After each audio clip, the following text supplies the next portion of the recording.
This bug would not make us scared if the country was properly prepared.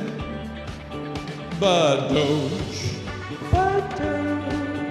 remember those jerks, cut most research, and fire the scientists. so now nothing works. This virus brings back the grifters and quacks for sure, who require us to say ivermectin is not the cure.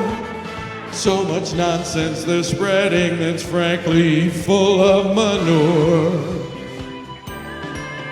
This bug would not need to spread if our country wasn't being led by nuts. We're being led by nuts.